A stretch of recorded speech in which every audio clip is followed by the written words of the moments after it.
बिस्मिल्लाहिर्रहमानिर्रहीम। अस्सलामुअलैकुम वरहमतुल्लाहि वबरकातुहू। की हाल चाल है जी? ठीक ठाक हो? उम्मीद अल्लाह ताला दे हुक्म दे नाल इंशाअल्लाह तुसी सारे ठीक ठाक होवोगे। अल्लाह ताला सब ते रहमत फरमाए, अल्लाह ताला सब नूं अपने हिफ्ज़ो ईमान दे विच रखे। अज दे व्लॉग दे विच मैं तुहानूं एक इंतहाई अफसोसनाक एक दुखिया औरत दा वाकया सुणाण लगा कि औरतां जड़ियां बहुत साबर भी हुंदियां और शुक्र करदियां ने अल्लाह दी जात दा जो कुछ उन्हां नूं मिल जावे। लेकिन इस वाक़े दे विच एक औरत अपने शौहर नूं कहंदी आ जिहड़ा क्लर्क दी नौकरी करदा कि अपने हुण बच्चे हो गए आ ते बच्चे जिहड़े आ ओह बड़े हो रहे आ ते स्कूलां दे विच पढ़न लग पए आ। इन्हां दी फीस जिहड़ी आ ना ओह वधदी जा रही आ, इन्हां दे अखराजात वधदे जा रहे ने। मकान भी उन्हां दा किराए ते सी। फिर ओह दुबई चल जांदा।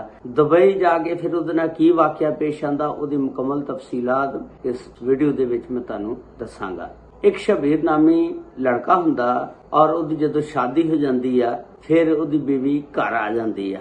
ਅੱਲਾਹ ਤਾਲਾ ਨੇ ਉਹਨਾਂ ਨੂੰ ਫਿਰ ਦੋ ਬੇਟੇ ਦੇ ਦਿੱਤੇ। ਬੇਟੇ ਜਿਹੜੇ ਸੀ ਜਿਸ ਵੇਲੇ ਬੜੇ ਹੋ ਗਏ ਸਕੂਲ ਦੇ ਵਿੱਚ ਦਾਖਲ ਕਰਵਾਤਾ, ਉਹਨਾਂ ਨੂੰ ਪੜ੍ਹਨ ਲੱਗ ਪਏ ਤੇ ਜ਼ਾਹਰਾ ਫਿਰ ਜਦੋਂ ਬੰਦੇ ਦੀ ਸ਼ਾਦੀ ਹੋ ਜਾਏ ਅਖਰਾਜਾਤ ਜਿਹੜੇ ਨੇ ਉਹ ਵੱਧ ਜਾਂਦੇ ਨੇ ਤੇ ਜਿਹੜਾ ਮਕਾਨ ਸੀ ਨਾ ਉਹਨਾਂ ਦਾ ਉਹ ਵੀ ਕਿਰਾਏ ਤੇ ਸੀ, ਰੈਂਟ ਤੇ ਸੀ ਤੇ ਬੜਾ ਮੁਸ਼ਕਲ ਗੁਜ਼ਾਰਾ ਹੁੰਦਾ ਸੀ। ਸ਼ਬੀਰ ਇੱਕ ਕਲਰਕ ਦੀ ਨੌਕਰੀ ਕਰਦਾ ਸੀ। ਕਲਰਕ ਦੀ ਤਨਖਾਹ ਥੋੜੀ ਜਿਹੀ ਹੁੰਦੀ ਆ। ਬੀਵੀ ਕਹਿੰਦੀ ਸੀ ਕਿ ਤੂੰ ਇਸ ਤਰ੍ਹਾਂ ਕਰ ਕੋ ਹੋਰ ਨਾਲ ਪਾਰਟ ਟਾਈਮ ਜੌਬ ਕਰ, ਪਾਰਟ ਟਾਈਮ ਨੌਕਰੀ ਕਰ ਲਾ, ਇਸ ਤਨਖਾਹ ਦੇ ਵਿੱਚ ਸਾਡਾ ਗੁਜ਼ਾਰਾ ਨਹੀਂ ਹੁੰਦਾ। ਚਲੋ 2-4 ਘੰਟੇ ਕਿਸੇ ਹੋਰ ਜਗ੍ਹਾ ਤੇ ਨੌਕਰੀ ਕਰ ਲਾ ਤਾਂ ਕਿ ਸਾਡੇ ਘਰ ਦਾ ਗੁਜ਼ਾਰਾ ਜਿਹੜਾ ਅੱਛਾ ਹੋਣ ਲੱਗ ਪਵੇ ਤੇ ਜਾਂ ਫਿਰ ਇਹ ਨੌਕਰੀ ਨੂੰ ਛੱਡ ਦੇ ਤੇ ਕੋਈ ਕਾਰੋਬਾਰ ਕਰ ਲਾ। ਤੇ ਉਹਨੇ ਬਜਾਏ ਇਸ ਦੇ ਕਿ ਉਸ ਨੌਕਰੀ ਦੇ ਦੌਰਾਨ ਹੀ ਕੋਈ ਕਾਰੋਬਾਰ ਸੈੱਟ ਕਰਦਾ ਜਾਂ ਕੋਈ ਨੌਕਰੀ ਹੋਰ ਲੱਭਦਾ, ਉਹਨੇ ਉਹ ਜਿਹੜੀ ਕਲਰਕ ਦੀ ਨੌਕਰੀ ਸੀ ਨਾ ਉਹ ਵੀ ਛੱਡ ਦਿੱਤੀ। ਉਸ ਤੋਂ ਬਾਅਦ ਘਰ ਬਹਿ ਗਿਆ। ਬੀਵੀ ਪਰੇਸ਼ਾਨ ਹੋਰ ਹੋ ਗਈ। ਉਹਨੇ ਕਿਹਾ ਜਿਹੜੀ ਤੂੰ ਕਲਰਕ ਦੀ ਨੌਕਰੀ ਸੀ ਉਹ ਵੀ ਛੱਡਤੀ, ਹੁਣ ਤੂੰ ਘਰ ਬਹਿ ਗਿਆ। ਫਿਰ ਉਹਨੇ ਦੋਸਤਾਂ ਨਾਲ ਮਸ਼ਵਰਾ ਕੀਤਾ। ਮਸ਼ਵਰਾ ਕਰਕੇ ਬੈਂਕ ਚੋਂ ਲੋਨ ਲਿਆ, ਕੋਈ ਕਰਜ਼ਾ ਲਿਆ, ਲੈ ਕੇ ਤੇ ਦੁਬਈ ਦਾ ਵੀਜ਼ਾ ਲੈ ਕੇ ਤੇ ਨਿਕਲ ਜਾਂਦਾ। ਦੁਬਈ ਜਾ ਕੇ ਉੱਥੇ ਲੇਬਰ ਵੀਜ਼ੇ ਤੇ ਜਾਂਦਾ ਤੇ ਦਿਹਾੜੀਆਂ ਕਰਦਾ, ਮਜ਼ਦੂਰੀ ਕਰਦਾ ਤੇ 3 ਸਾਲ ਤੱਕ ਦੁਬਈ ਰਹਿੰਦਾ। ਉਸ ਤੋਂ ਬਾਅਦ ਉਹ ਥੋੜੇ ਪੈਸੇ ਭੇਜਦਾ ਰਹਿੰਦਾ ਬੇਗਮ ਨੂੰ, ਆਪਣੀ ਬੀਵੀ ਨੂੰ। ਉਹਦੀ ਬੇਗਮ ਜਿਹੜੀ ਆ ਨਾ ਸੇਵਿੰਗ ਕਰਕੇ ਤੇ ਇੱਕ ਪਲਾਟ ਲੈ ਲੈਂਦੀ ਆ। ਤੇ ਇਹ ਜਿਹੜਾ ਦੌਰ ਸੀ ਇਹ ਉਹ ਦੌਰ ਸੀ ਜਦੋਂ ਫੋਨ ਨਹੀਂ ਸੀ ਹੁੰਦੇ, ਸਿਰਫ ਖਤੋ ਕਿਤਾਬਤ ਦੇ ਨਾਲ ਰਾਬਤਾ ਹੁੰਦਾ ਸੀ। ਬੰਦਾ ਖਤ ਲਿਖਦਾ ਹੁੰਦਾ ਸੀ ਘਰਦਿਆਂ ਨੂੰ ਕਿ ਮੈਂ ਖੈਰੀਅਤ ਨਾਲ ਪਹੁੰਚ ਗਿਆ, ਕੀ ਕਰ ਰਿਹਾ। ਬਸ ਖਤ ਇੱਕ ਜ਼ਰੀਆ ਸੀ ਰਾਬਤੇ ਦਾ। ਫੋਨ ਤਾਂ ਹੁਣ ਚੱਲਣ ਨਾ 2003 ਤੋਂ ਬਾਅਦ, 2000 ਤੋਂ ਬਾਅਦ ਪਾਕਿਸਤਾਨ ਦੇ ਵਿੱਚ। ਪਹਿਲੇ ਫੋਨ ਤੇ ਕੋਈ ਰਾਬਤਾ ਨਹੀਂ ਸੀ ਹੁੰਦਾ, ਸਿਰਫ ਖਤ ਵਗੈਰਾ ਲਿਖਦੇ ਹੁੰਦੇ ਸੀ ਇੱਕ ਦੂਜੇ ਨੂੰ। ਤੇ ਇਸੇ ਤਰ੍ਹਾਂ ਇਹ ਸ਼ਬੀਰ ਜਿਹੜਾ ਆਪਣੇ ਘਰ ਖਤ ਲਿਖਦਾ ਹੁੰਦਾ ਸੀ ਆਪਣੀ ਬੇਗਮ ਨੂੰ ਤੇ ਇਹਨਾਂ ਨੇ ਵੀ ਜਵਾਬ ਦੇ ਵਿੱਚ ਖਤ ਲਿਖਣਾ ਕਿ ਅਸੀਂ ਬਿਲਕੁਲ ਖੈਰੀਅਤ ਆ, ਬੱਚੇ ਵੀ ਠੀਕ ਠਾਕ ਆ। ਤੇ ਨਾਲ ਉਹਨੇ ਇਹ ਜ਼ਾਹਰ ਨਹੀਂ ਹੋਣ ਦੇਣਾ ਕਿ ਸਾਨੂੰ ਤੇਰੀ ਕਮੀ ਮਹਿਸੂਸ ਹੁੰਦੀ ਹੈ ਤਾਂ ਕਿ ਇਹਦਾ ਦਿਲ ਨਾ ਟੁੱਟ ਜਾਏ। ਤੇ ਉਹ ਅੱਗੋਂ